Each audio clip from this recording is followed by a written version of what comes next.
আসসালামু আলাইকুম, কেমন আছেন সবাই? আশা করছি সবাই খুব ভালো আছেন। আমি আর সাবহাত আলহামদুলিল্লাহ খুব ভালো আছি। আম্মুর এখানে আসলে রিল্যাক্সে থাকি, এই জন্য ভালো না থেকে আর কোনো উপায় নেই। আর সকাল সকাল সাবহাতের জন্য ডিম নিয়ে নিলাম, আর আমার জন্য নাস্তা নিলাম। আলু ভাজা ছিল, গরুর মাংস ভুনা, সাথে ডিম ছিল, রুটি ছিল। খেয়ে আরাম করে খেয়ে একটু বাইরে বের হলাম। আর এই দুষ্টু বাচ্চাটা আজকে আমার সাথে যায়নি, সে তার মালাংকে পেয়ে, মানে তার খালামণিকে পেয়ে সে তার খালামণির সাথে আর তার বেবির সাথে রয়ে গিয়েছে। আর তার সাথে আমও ছিল, এই জন্য সে তার পছন্দের দুজন মানুষ ছিল, এই জন্য সে তাদের সাথে রয়ে গিয়েছে। তো আমি একটু নগদের কাস্টমার কেয়ারের এখানে আসলাম। তো ওনাদের এখানে এসে চেয়ারগুলো দেখে আমার কাছে কেমন জানি লাগলো, অনেকটা উঁচু আবার খুব বেশি নিচুও যে তা না, কেমন জানি অদ্ভুত হচ্ছে চেয়ারগুলো। তো সাবহাতের জন্য নিচেই একটা স্টেশনারি দোকানে আসলাম। অনেক বড় একটা লাইব্রেরি আমার কাছে মনে হলো, অনেক ইংলিশ বই আছে, তারপরে স্টোরি বুক আছে, এরপরে বাংলাও অনেক রাইটারের বই দেখলাম। তো সাবহাতের জন্য আমি আসলে দেখতে এসেছিলাম কিছু কালার পেন্সিল বা হচ্ছে এরকম কিছু পাওয়া যায় কিনা। তো যাই হোক, সাবহাতকে নিয়েই কিনবো। পরে আসার পথে এখানে দেখলাম যে এক মামা হচ্ছে এরকম কাঁচা ভুট্টা উনি বিক্রি করছিল পুড়িয়ে। তো আসলে আমার কাছে টেস্টটা একদমই ভালো লাগেনি, কি বলবো। আমি ছোটোবেলায় খেয়েছিলাম পুড়িয়ে, আর এখন আবার ওনারা মশলা দিয়ে সস দিয়ে কিভাবে জানি করে। যাই হোক, একটু ঝাল লেগেছিল আমার কাছে। এরপরে হচ্ছে আবার এখানে আসলাম।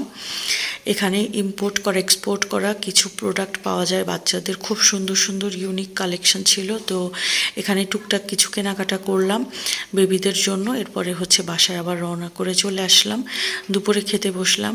এখানে আসলে প্রতিদিনই দেখা যায় যে আম্মু প্রতি বেলায় নতুন নতুন জিনিস, নতুন নতুন আইটেম করে। আসলে আমি গত কয়েকদিন থেকে ভালো মতো খাওয়া দাওয়া করতে পারিনি, মুখে একদমই তেমন একটা রুচি ছিল না। কিন্তু আম্মুর এখানে এসে আসলেও আমার খাওয়াটা একটু ভালো হচ্ছে আলহামদুলিল্লাহ। তো আম্মু কলিজা ভুনা করেছিল শোল মাছ দিয়ে, লাউ শাক করেছিল, একটা ভর্তা করেছিল চিংড়ি মাছের। তো সন্ধ্যায় আবার আমার এক কাজিনের বাসায় আসলাম। এরপরে এই যে দেখেন দুটো বাচ্চা মাশাল্লাহ অসহায়ের মতো বসে আছে। তো আমার কাজিনের বাসাটা এত সুন্দর টিপটাপ করে গোছানো, মাশাল্লাহ। তো এরপরে সে নাস্তা দিয়ে দিল। নাস্তায় অনেক ভাজা পোড়া ছিল, পাতাকপির পাকোড়া ছিল। এরপরে সে হচ্ছে একটা পিঠা করেছিল, সুজির মেবি হবে।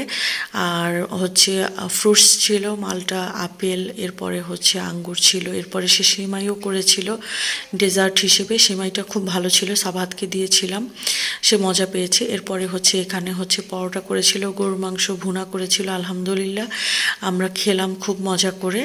আর এরপরে চা তো অবশ্যই মাস্ট লাগবে, যেহেতু সন্ধ্যা ছিল।